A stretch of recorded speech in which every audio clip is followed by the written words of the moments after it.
ईश्वरी लीला देखो, उनका रहमो करम देखो। अपने बच्चों पर सदा स्नेह बरकरार रखने के लिए, बरदहस्त रखने के लिए, उनका दुख हरने के लिए साईं नाथ महाराज ने बड़ी लीला की।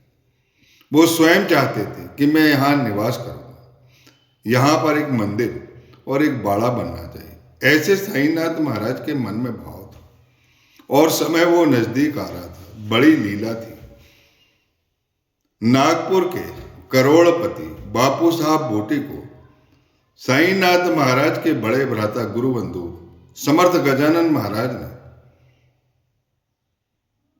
उन बूटी साहब को यह कह दिया था कि तुमसे जीवन में एक बड़ा पुनीत कार्य होने वाला है। उन्हें अंतः प्रेरणा मिली और इस प्रेरणा से वो सपरिवार शिरडी में जाकर रहने लगे। उनके मन में विचार आया कि भगवान श्री कृष्ण का यहाँ एक मंदिर होना चाहिए, एक बाड़ा होना चाहिए, मैं यहीं निवास करूंगा। और साईंनाथ महाराज की कृपा रही। साईंनाथ महाराज के भी मन में यही चल रहा था कि यहाँ एक मंदिर और एक बाड़ा होना चाहिए और इस बाड़े में मैं निवास करूंगा, अपने भक्तों की रक्षा करूंगा, कल्याण करूंगा, उनके दुख हरूंगा, उनके संताप हरूंगा, उनकी वेदना पीड़ा सब कुछ हरूंगा, उनका जीवन जो है इस कष्ट से दूर करूंगा। ऐसा उनके मन में भाव था। और बूटी साहब जब शिरडी पहुंचे और पहुंचने के बाद माधवराव देशपांडे से उन्होंने विचार किया रात्रि में विश्राम कक्ष में। माधवराव देशपांडे के मन में भी था कि यहां मंदिर बनना चाहिए भगवान कृष्ण का, और साईंनाथ महाराज की कृपा रहेगी, उनका आशीर्वाद रहेगा। पर वो ये नहीं जानते थे कि साईंनाथ महाराज स्वयं श्री कृष्ण है और कृष्ण की लीला का गुरु स्वरूप है। वे अनभिज्ञ थे इस बात से। लेकिन साईंनाथ महाराज की आगे ऐसी लीला है, आपका अंतःकरण द्रवित होगा। अपने भक्तों के लिए, अपने बच्चों की रक्षा के कल्याणार्थ उन्होंने बड़ी अद्भुत लीला की। वे दोनों सो जाते हैं और सोने के बाद जब ब्रह्म मुहूर्त में माधवराव देशपांडे उठते हैं तो रुदन करते हुए उठते हैं, विलाप करते हुए उठते हैं। उनका हृदय कंपित हो रहा था, वे बिलक बिलक कर रो रहे थे, मोटे मोटे उनके आंसू गिर रहे थे। इस तरह रोने का कारण बापू साहब बोटी ने उनसे पूछा कि क्यों बिलक रहा है, क्यों रो रहा है, इतने दुखी क्यों हो रहे हैं। तब उन्होंने अपना स्वप्न सुना और आश्चर्य, महान आश्चर्य, बूटी साहब को भी ठीक उसी प्रकार का सपना आया। मंदिर बनाओ, साईंनाथ महाराज ने उन्हें जगाया, मंदिर बनाओ और एक बाड़ा तैयार करो। मेरे भक्त आएंगे, चलेंगे, फिरेंगे, टहलेंगे, एक दूसरे से वार्तालाप करेंगे, दुखों का आदान प्रदान करेंगे, सुख की अनुभूति करेंगे। मैं उनके कल्याणार्थ सदैव चिंतित रहता हूं, मैं उनका कल्याण करूंगा, भक्तों की रक्षा करूंगा। ऐसा अद्भुत और ऐसा विलक्षण स्वप्न दोनों को एक साथ आया। उन्होंने मंदिर की रूपरेखा खींच ली। धन की कोई कमी नहीं थी, गजानन महाराज का आशीर्वाद था। उनके मन में प्रेरणा जागी और उन्होंने निश्चित कर लिया कि मैं मंदिर बनाऊंगा जहां कृष्ण की मूर्ति विराजे। बड़ी लीला हुई। उस कृष्ण की मूर्ति की जगह साईंनाथ महाराज कैसे विराजे, जरा सुनो। महासमाधि भाग 2 आपने सुना, मैं आपको प्रणाम करता हूं। जो साईंनाथ महाराज की पुण्यतिथि और साईंनाथ महाराज के इस पुण्य बेला में इस प्रयाग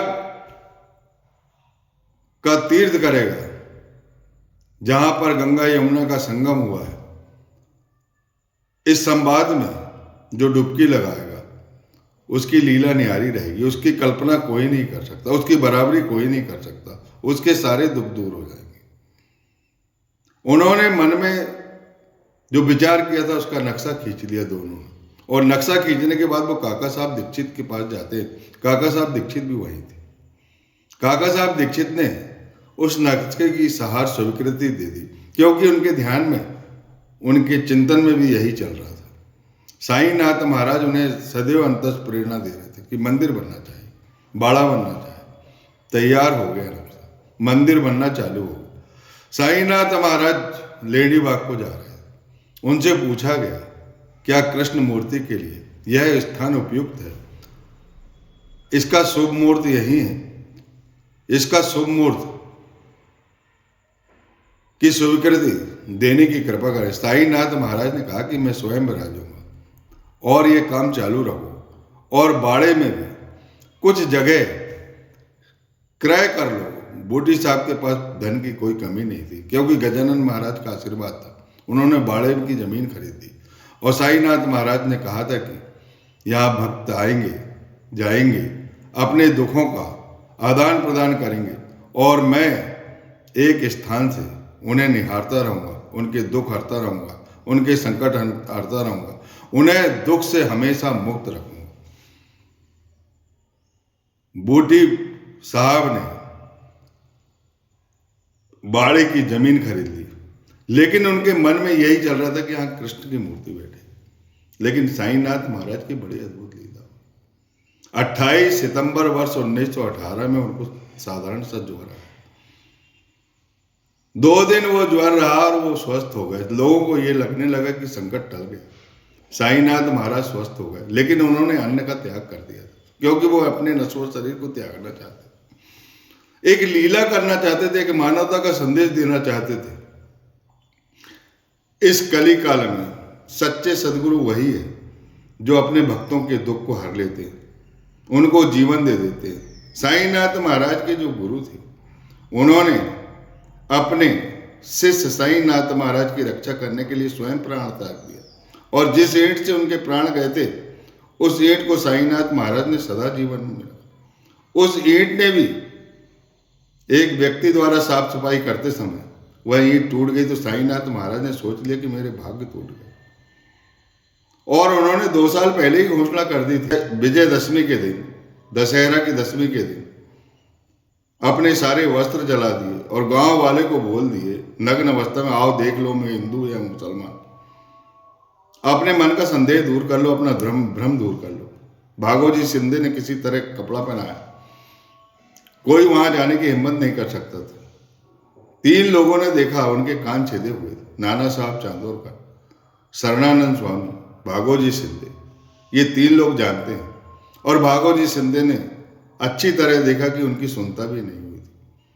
लेकिन शिरडीवासी यही सोचते रहे, हिंदू हैं या मुसलमान, इस बात में उलझते रहे, और साईनाथ महाराज की लीला को कोई नहीं समझ सका। 28 सितंबर को उनको साधारण सा ज्वर आया, उसके बाद वो ठीक हो जाते हैं। लोगों ने सोचा कि संकट टल गया, फिर भी साईनाथ महाराज भिक्षा मांगते रहे, जबकि उन्हें भोजन की कोई आवश्यकता नहीं थी। केवल और केवल दशहरा की दशमी वर्ष 1918 को के 2 दिन पहले से उन्होंने 3 दिन पहले से उन्होंने भिक्षा मांगना त्याग कर दिया, क्योंकि उनका शरीर बहुत निर्बल हो गया। उन्होंने अपने शरीर को निर्बल करने के लिए बहुत प्रयास किया, क्योंकि प्राण तभी निकलते हैं जब शरीर सांस छोड़ता है। और उन्होंने प्राण निकाल करके अपने प्रिय भक्त तात्या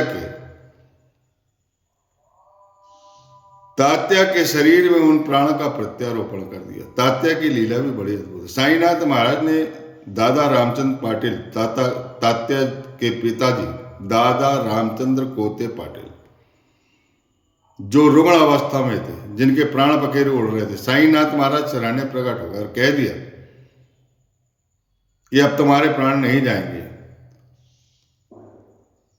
लेकिन मुझे इस बात का डर है कि तात्या के प्राण दशहरा की दशमी के दिन वर्ष 1918 में चले जाएंगे। ये बात किसी से नहीं कहना, लेकिन उन्होंने बाला सिंपी से ये बात कही थी, क्योंकि उनका दुख बिसर नहीं रहा था।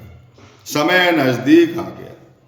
साईनाथ महाराज दशहरा की दशमी की ब्रह्म मुहूर्त को बिलखते सिसकते तात्या के पास उनके सिरहाने प्रकट हुए। कहो क्या इच्छा है, अब तुम्हारे प्राण नहीं जाएंगे। मैंने तुम्हारे प्राण वापिस ले लिए और पूरे रोग का अंतरण कर लिया। और अंतरण करने के बाद वो द्वारका माई में जाकर बैठ गए, और बैठने के बाद 2:30 के पहले लक्ष्मीबाई शिंदे को नविदा व्यक्ति के 9 सिक्के दिए, क्योंकि उन्होंने अद्भुत सेवा की थी। बड़ा विलक्षण प्रेम था। साईनाथ महाराज ने उन्हें महान आध्यात्मिक शिक्षा दी थी कि हर प्राणियों में मेरा निवास है।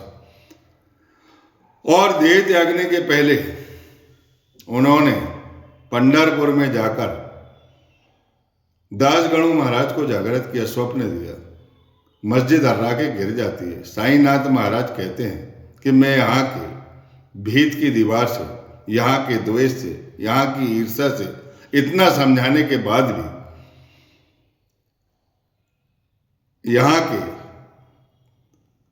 लोगों से मैं बहुत ऊब गया हूँ। मैं समझाते समझाते थक गया हूँ। अब मैं इस नश्वर शरीर को त्यागना चाहता हूँ। तुम आओ और विभिन्न प्रकार के फूलों से मेरा शरीर ढक दो।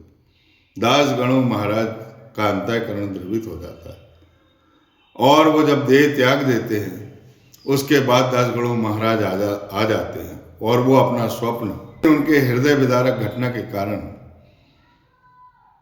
वह ये संवाद बता नहीं पाते। बड़ी अद्भुत लीला हुई उनके साथ और वो स्मरण करते रहते हैं, भगवान का चिंतन करते रहते हैं और पूरे शरीर पर साईनाथ महाराज के पूरे शरीर पर वो फूलों के, विभिन्न प्रकार के फूलों, जैसा उन्होंने उपदेश दिया था स्वप्न में, वैसे विभिन्न प्रकार के फूलों के गुलदस्ता से उनके शरीर को ढक देते हैं।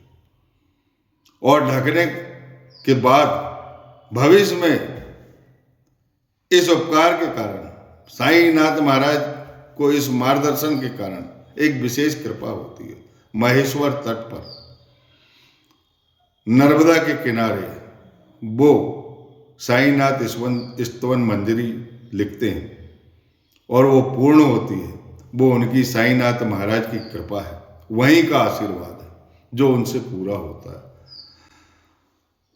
इसके बाद बड़ा वाद विवाद होता है। कुछ लोग कहते हैं कि कब्रिस्तान में ले जाकर के साईनाथ महाराज की समाधि बना दी जाए। बड़ा वाद विवाद होता है, लेकिन दादा रामचंद्र कोते पाटिल निश्चयात्मक विश्वास पूर्वक कहते हैं कि साईनाथ महाराज को यहीं समाधिस्थ किया जाए। जिनके मन में ये भाव था कि यहाँ पर कृष्ण की मूर्ति विराजित हो गई, उनके भी भाव बदल गए, क्योंकि साईनाथ महाराज ने ये बात कहा था माधवराव देशपांडे से, बापू साहब बूटी से, कि बाड़ा और मंदिर बनाओ। जब जब वो कृष्ण भगवान की मूर्ति की बातें करते थे, तब तब साईनाथ महाराज कहते थे कि मैं स्वयं यहीं विराजूंगा। गीता के 4 अध्याय के 34वां श्लोक इस बात का साक्षी है। कृष्ण की लीला थी।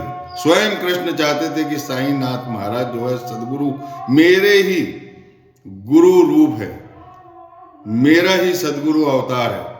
और उन्होंने भगवत गीता में ये कहा था कि संत मेरी आत्मा है, संत मेरे प्राण है, मैं स्वयं संत हूँ, वो मेरा प्रतिनिधित्व करते हैं, वे चलते फिरते ईश्वर हैं और कलयुग में संत की आवश्यकता है। मैं स्वयं ही संत बनना चाहता हूँ और साईनाथ महाराज के रूप में संत बनकर वह जो मंदिर बना है, साईनाथ महाराज स्वयं मुरलीधर बनकर वहां पर विराज गए। बोलिए सच्चिदानंद सदगुरु साईनाथ महाराज की जय। इसमें वाद विवाद इतना बड़ा था कि कुछ हो नहीं पा रहा था। बुधवार की रात्रि आ गई, सभी लोगों ने तय कर लिया, एक मत हो गए और इसमें मत भी डाले गए। साईनाथ महाराज बाड़े में ही रखने का मत सर्वसम्मति से पारित हुआ और सब लोगों ने बाड़े में बुधवार की रात को उन्हें समाधिस्थ किया।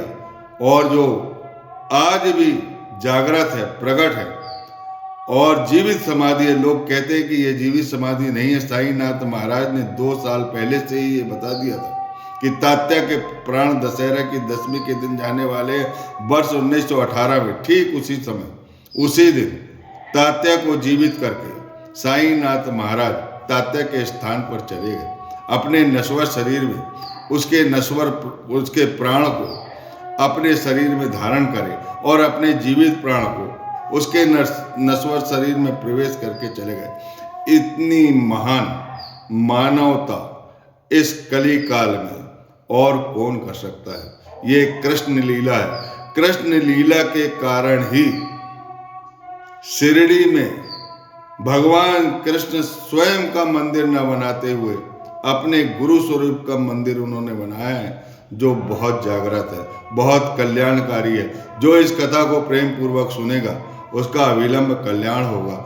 अगर भगवान से कुछ मांगना है, ना तो धन मांगो, ना शोहरत मांगो, ना प्रसिद्धि मांगो, धन तो आता जाता रहेगा। साईनाथ महाराज धन देने वाले हैं, लेने वाले नहीं हैं। उनके पास धन बह रहा है। आध्यात्मिक उन्नति के कारण, आध्यात्मिक उन्नति के लिए उनके सामने भिक्षा मांगो और साईनाथ को स्वयं मांगो, उन्हीं के द्वारा सम्मानित हो। यही भगवत गीता कहती है, जो भगवान से सम्मानित होता है उसकी बराबरी कौन कर सकता है। बोलिए सच्चिदानंद सद्गुरु साईनाथ महाराज की जय।